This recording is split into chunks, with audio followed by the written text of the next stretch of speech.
কলিকাতা বিশ্ববিদ্যালয় BA third সেমিস্টারের সকল জেনারেল ছাত্রছাত্রী, তোমাদের যাদের হিস্টোরি সাবজেক্টটি রয়েছে অর্থাৎ জিই অথবা সিসি 3 পেপারটি রয়েছে, তোমাদের জন্য আজকের এই ভিডিওটি খুবই গুরুত্বপূর্ণ হতে চলেছে।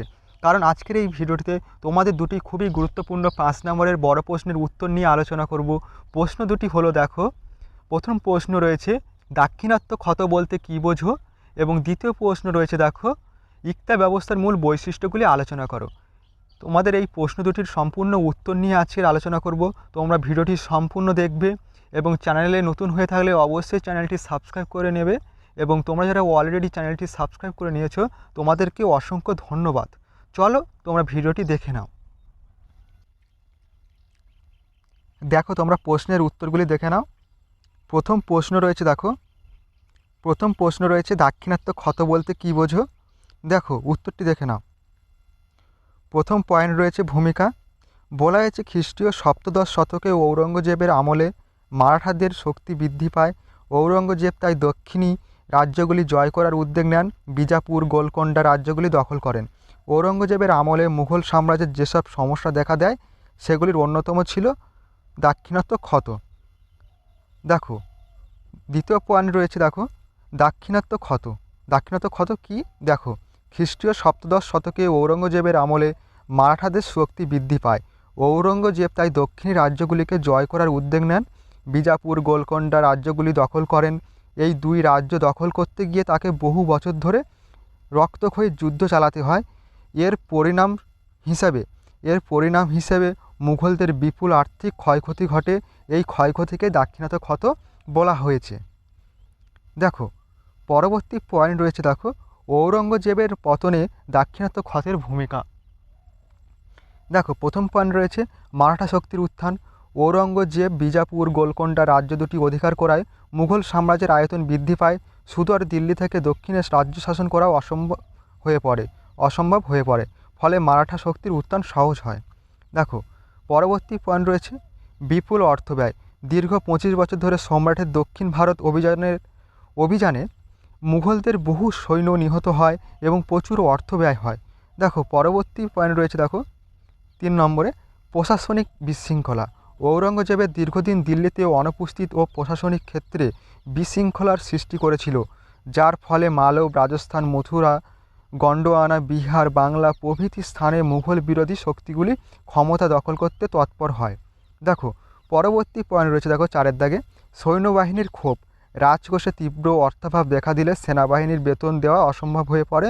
ফলে তাদের মধ্যে কর্মপ্রেরণা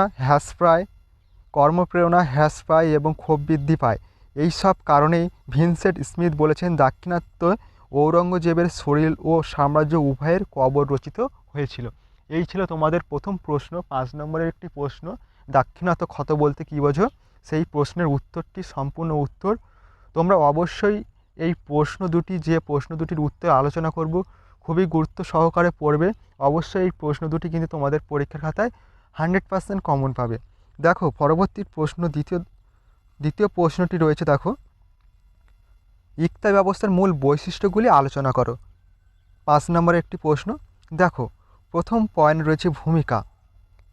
মধ্যযুগে ভারতের সুলতানি শাসনকালে ভূমি রাজস্ব ছিল সম্রাটের আয়ের প্রধান উৎস। আদায়কৃত রাজস্ব শাসক শ্রেণীর লোকেদের মধ্যে বিতরণ করার উপায় হিসেবে এ যুগে নতুন এক প্রথার প্রবর্তন করা হয়। এই প্রথা ইক্তা প্রথা নামে পরিচিত।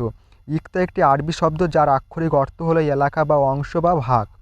ঐতিহাসিক ইরফান হাবিব ইক্তা ব্যবস্থা সংজ্ঞা দিতে গিয়ে বলেছেন যে ইসলামের আইন অনুসারে কৃষকের উৎপাদিত ফসলের উদ্বৃত্তের একটি অংশ কর হিসেবে আদায় করে তার প্রাদেশিক মুসলিম শাসকের মধ্যে বন্টন করার প্রথাকেই বলা হয় ইক্তা প্রথা। দেখো পরবর্তী পয়েন্ট রয়েছে ইক্তা ব্যবস্থা। ইক্তা ব্যবস্থা আসলে কী?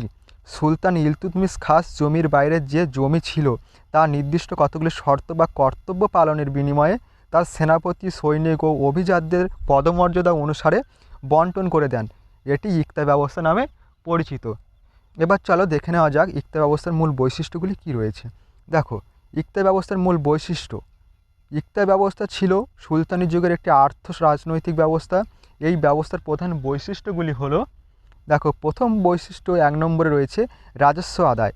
ইক্তাদার তার নির্দিষ্ট ইক্তার কৃষকদের কাছ থেকে রাজস্ব আদায় করলেও কৃষক সমাজ বা জমির উপর তার কোনো অধিকার ছিল না, কারণ জমি ও কৃষক সমাজ ছিল সুলতানের সম্পত্তি। এমনকি কৃষকদের ওপর রাজস্ব নির্ধারণের ক্ষমতাও ইকতাদের ছিল না। দেখো পরবর্তী পয়েন্ট রয়েছে ইকতাদারের দায়িত্ব। ইকতার আদায়কৃত রাজস্ব থেকে ইকতাদারকে নির্দিষ্ট সৈন্যবাহিনী রাখতে হতো। প্রয়োজনের সময় সুলতানকে সৈন্যকে সরবরাহ করতে হতো সুলতানকে। দেখো পরবর্তী পয়েন্ট রয়েছে 3-এর দাগে শাস্তি। ইকতার আইন কানুন লঙ্ঘন করলে সুলতান মাকতিকে কঠোর শাস্তি দিতেন, এমনকি তার ইকতা বাজেয়াপ্ত করতেন। দেখো পরবর্তী পয়েন্ট রয়েছে দেখো 4-এর দাগে সুলতানদের ওপর নির্ভরতা। ইকতাদের নিয়োগ, স্থায়িত্ব, বদলি ও পদচ্যুতি সুলতানের ইচ্ছার ওপর নির্ভরশীল ছিল। এবং 5 নম্বর পয়েন্ট রয়েছে বদলি। ইকতাদের মাঝে মধ্যে এক ইকতা থেকে অন্য ইকতায় বদলি করা হতো। দেখো পরবর্তী পয়েন্ট রয়েছে বংশানুক্রমিক। 6-এর দাগে ইকতা ব্যবস্থা বংশানুক্রমিক ছিল না, তবে পরবর্তীকালে তা বংশানুক্রমিক হয়ে পড়েছিল। এই ছিল তোমাদের প্রশ্ন, ইকতা ব্যবস্থার মূল বৈশিষ্ট্যগুলি কী কী। অবশ্যই তোমরা এই প্রশ্ন দুটি গুরুত্ব সহকারে মুখস্থ করবে। তোমাদের পরীক্ষার বেশি বাকি নেই, তোমাদের সামনেই পরীক্ষার কথা মাথায় চিন্তা রেখে তোমরা কিন্তু এখন থেকে অবশ্যই পড়াশোনা শুরু করে দাও, তবেই কিন্তু তোমরা পরীক্ষায় ভালো রেজাল্ট করতে পারবে। এবং এই প্রশ্ন দুটি তোমরা খাতায় নোট ডাউন করে নেবে এবং ভালোভাবে মুখস্থ করবে প্রশ্ন দুটি। তোমরা অবশ্যই প্রশ্ন দুটি তোমাদের পরীক্ষার খাতায় কমন পাবে। তোমাদের সঙ্গে দেখা হবে পরবর্তী ভিডিওতে। তোমরা অবশ্যই আমার এই চ্যানেলটি সাবস্ক্রাইব করে আমার সঙ্গে থেকো এইরকম গুরুত্বপূর্ণ ভিডিও আরও পাওয়ার জন্য।